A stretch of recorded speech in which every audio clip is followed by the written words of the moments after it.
Iran is paralyzed after Trump's team suggests its last quiet weekend. In the last hours of July 18th, 2026, Dan Scavino posted a video with a B-2 bomber and F-22 fighters flying over snow-covered mountains. To the sound of Nessun Dorma, an expression meaning let no one sleep.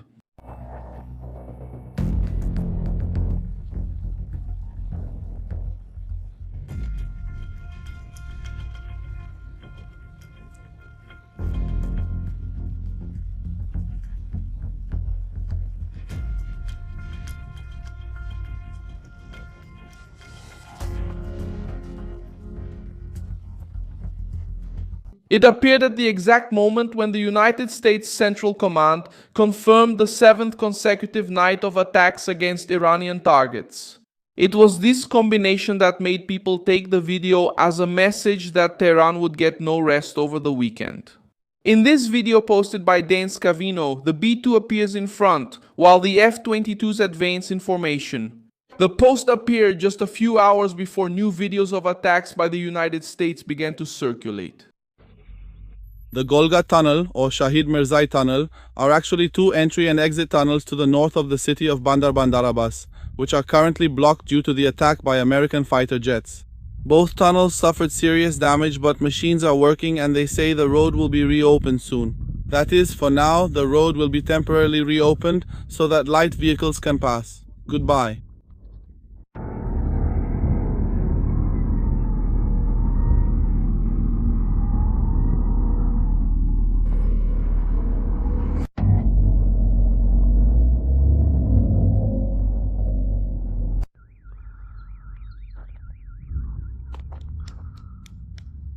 Dan Scavino is not just another Trump-linked profile. An official White House report, updated on July 1st, 2026, lists Scavino as Assistant to the President, Deputy Chief of Staff, and Director of the Presidential Personnel Office. This last position is directly involved in selecting names for important government positions. Scavino has been by Trump's side for more than 3 decades. The relationship began in 1990.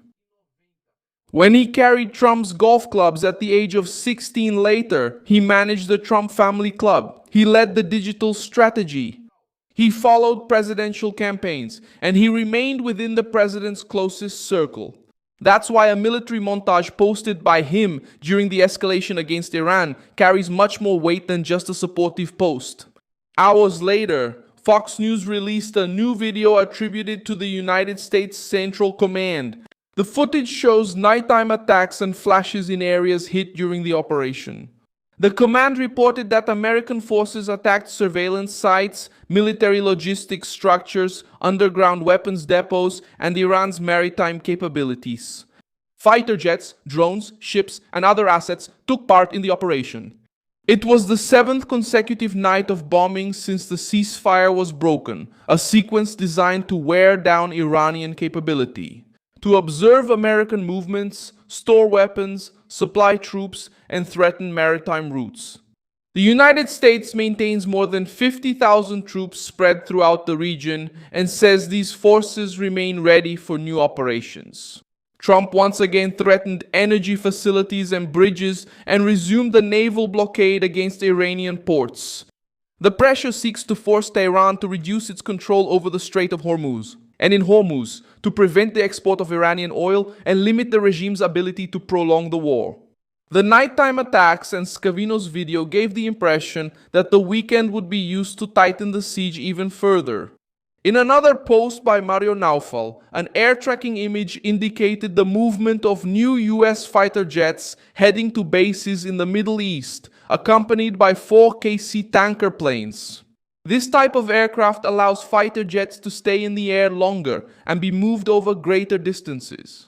The information came from open-source flight tracking and was not detailed by the Pentagon. Iran responded by launching missiles and drones at nations that host American forces.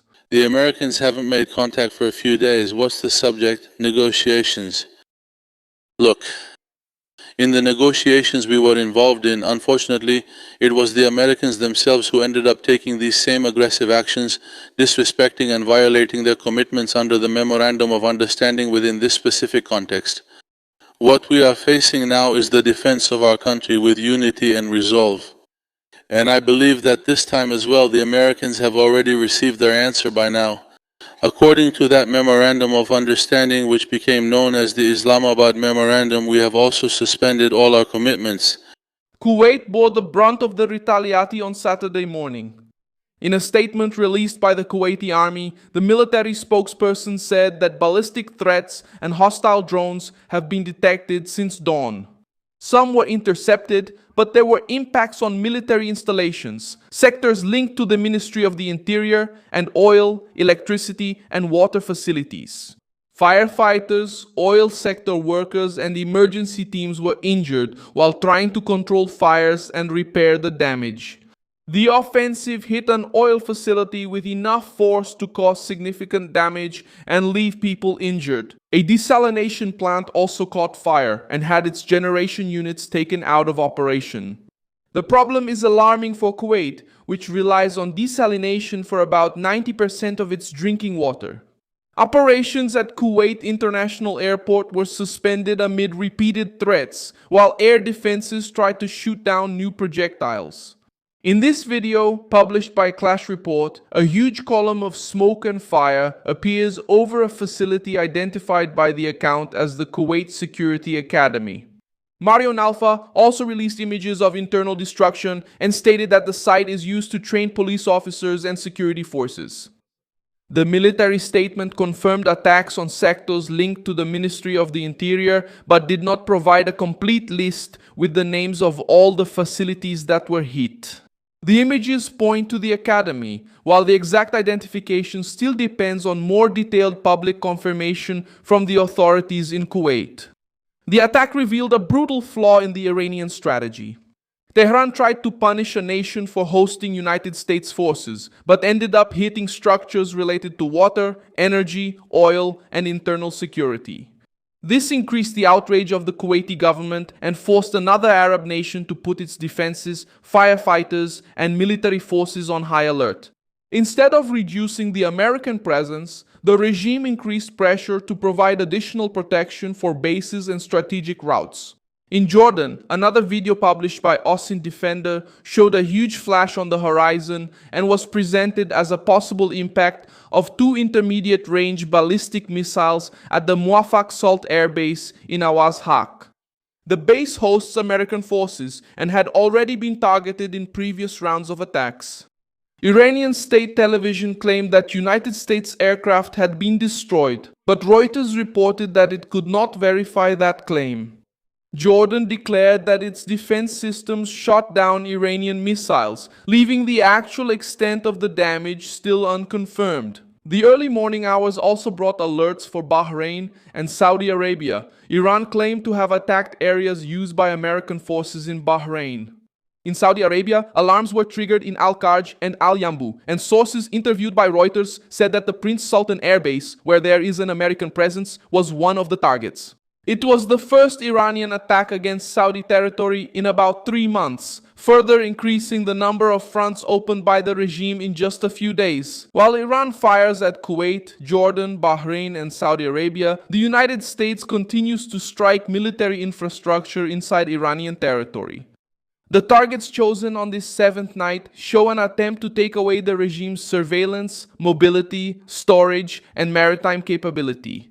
Tehran is still able to launch missiles, but it has to do so while underground depots, surveillance centers, and logistics networks are targeted night after night. Thank you very much for watching this video until the end. Support our project by donating via the Pix key on screen. We are an independent channel trying to keep you informed, so support us and contribute financially through the Pix key that appears. Missiles. But to do this, to keep you informed with the truth, your contribution helps us with underground centers.